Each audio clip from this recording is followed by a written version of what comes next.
Could acid reflux may be one of the biggest silent drivers of sleep apnea that you haven't been told about? So, whether you have GERD or LPR or just you get heartburn every now and then, it's really important to know what we're about to go through because if this is driving sleep apnea, if you don't address this, it's a big problem. So, again, applies to GERD or LPR, which basically we're going to lump them together for this, and we're going to lump those together just for the sake of this discussion and simplicity. But nonetheless, when you have reflux of any kind, it has been shown in the clinical research to triple the rate of obstructive sleep apnea. And that's not only a one-way relationship. In fact, the reflux, it will lead to difficulty in breathing because if you're irritating your aerodigestive tract, that's essentially, your esophagus, your larynx, all that stuff back there, that will then make it harder to breathe. And if you aren't breathing well at night, guess what? You're going to have more snoring and more apnea. But then here's the really tricky part. The more difficulty you have in breathing, you gotta really do that. Guess what? When you inhale like that, it will actually vacuum your stomach acid upwards and make the whole thing worse. So it becomes this cycle and not where we want to be whatsoever. So that's why it's so important to deal with both because you break that cycle, but also because of what the alternatives are. We're talking about PPIs and what they're doing to their bones, osteoporosis. Not fun, not cool. So I want to be able to give you some two-for-one solutions instead of overwhelming you with a whole lot of stuff here so you can feel way better in a fraction of the time. So we're going to talk about things that have been shown to help with both. And of course, everyone's favorite disclaimer, this is not medical advice. This is for educational purposes only. This is a video. This is not a physician-patient relationship. We're on YouTube, so I'm going to give you information, and it's still up to you to decide what to do with it and talk with your licensed healthcare provider. All right, disclaimer. We're done. Oh yeah, the failure to do so at your own risk is your fault. But what isn't your fault is the fact that you haven't subscribed yet. Maybe you just didn't click the button. Maybe you should go ahead and do that. So let's talk about these options, what's been shown to be super duper helpful. Number one is the red box. If you haven't talked to your licensed healthcare provider about basic lab testing for H. pylori, you should. Consider this your sign.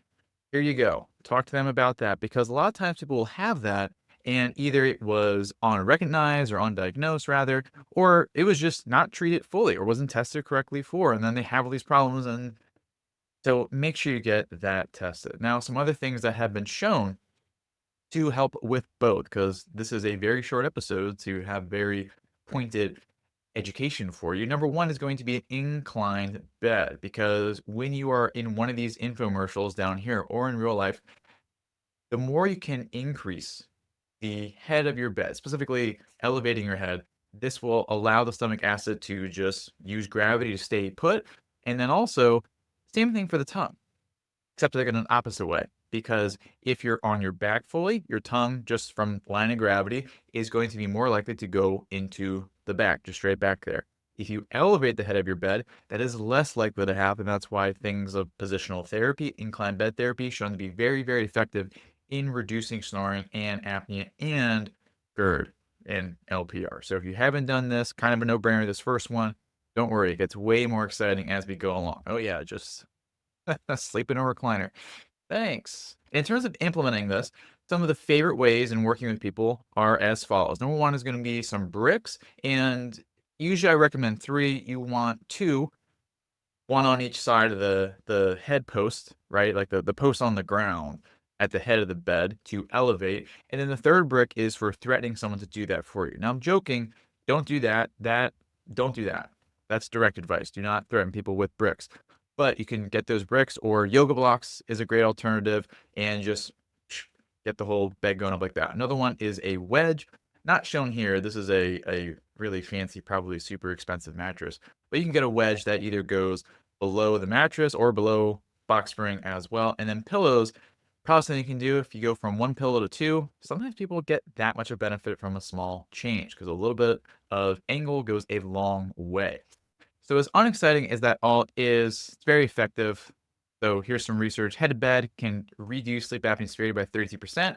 And then similarly, with a 6-inch head of bed elevation, you can reduce reflux by 62%. So super boring, super effective. Equally boring and effective will have an exciting view. Don't bread, my friend. Like, oh, super basic information. Number two, early dinner or skip it altogether. Because if you have more stuff in your stomach when you go to bed, you're going to be more likely to have reflux going on. Additionally, eating is a highly inflammatory event. It just is, not just on Thanksgiving or Christmas, but when you have food come in, inflammation goes up. It's just part of the process. And if you already have an inflamed airway, it's going to be more inflamed and make it more difficult to breathe.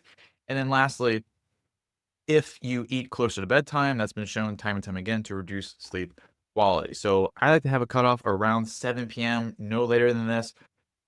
There's some nuance there. Let's say if it's a long summer day or it's like a shorter winter day. Yeah, but just let's say if you watch this any time of the year, 7 p.m. is a really good cutoff. So sorry if you live in Italy where you eat dinner at like 1 a.m. And then number three, I promise we're going to get excited here, is to chew correctly. Now, when we talk about chewing, it is very important to preface this.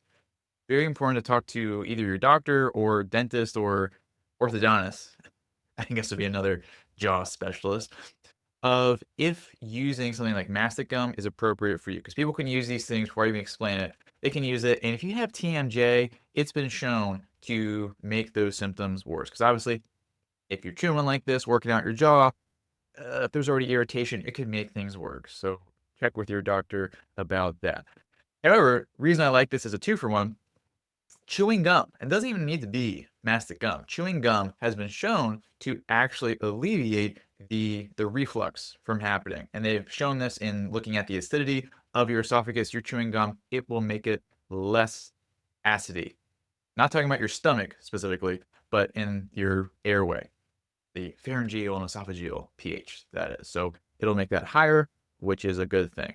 Now, separately from that, using mastic gum, which we'll talk about the sleep apnea benefits, but using mastic gum is also very, very helpful in being a potent anti-inflammatory for whatever it comes into contact with. This study over here, you can look at it for a whole list of benefits and stuff. We'll kind of cut to the good stuff. It's been shown to help reducing inflammation in the gums and the GI tracts like IBS, IBD, etc., gastritis as well.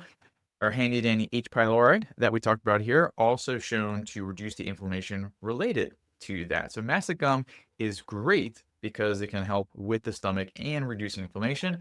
And if you are using chewing gums, such as this, it's been shown to improve sleep quality. Now, you want to do it in a very special way, because I know I'm saying chewing gum, and we're like, how do you do this and that? It's not just I I feel so weird chewing in front of you. Not just that. It's you wanna think of it as tongue chewing when using something like mastic gum. So, I'm not gonna demonstrate for you. Well, I guess I kinda will, but I feel it's kinda pointless because I don't have, like, an inside of my mouth camera. But if you have gum laying around, it would be a good time to do this alongside with me because it'll make a little bit more sense. But effectively, chew the gum as you would regularly with your teeth. Great, cool. Now you got this smushy thing. Smushy thing you then want to put on your tongue. And then your goal is to make sure that you kind of put it on the back rear of your mouth. And then you want to like spread it forward. You can do this without gum. If you don't have it right now, just get a feel for it. So when later you do it, you can do that. So think of there's something on the middle roof of your mouth and then push your tongue forward, kind of scraping like that. And if we imagine my hands, the roof of my mouth here, this is the front, this is the tongue, like this, like that, okay? Not like, okay, but it kind of waves and undulates this way, okay? So start in the rear, spread it forward. And if you're doing that right, it'll flatten it for you. Have a flat piece of gum and keep doing that. All right, obviously be safe with chewing gum. If you're like me, a man, I'm probably gonna go ahead and throw us under the bus. I'll just speak for myself. I can't do two things at once, as maybe you've noticed. So those are the most powerful three things.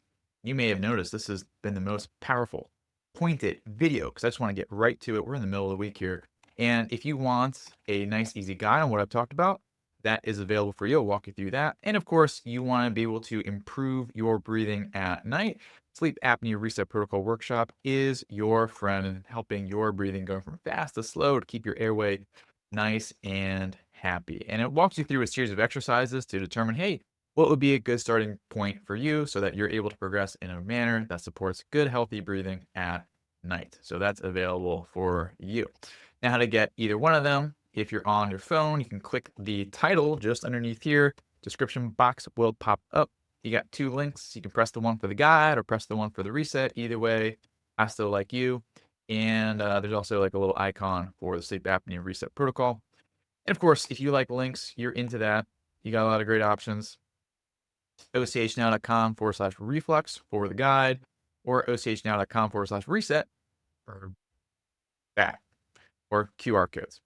And of course, please make sure to subscribe so you stay up to date on other very pointed things like this and be able to help others be able to know, hey, there's a connection between these two things going in my body, and I have more knowledge because it's my job to show you these things and show you there's other options. And it's always up to you and speaking to your healthcare provider on how to take action. So, thanks so much for watching, and I'll see you soon.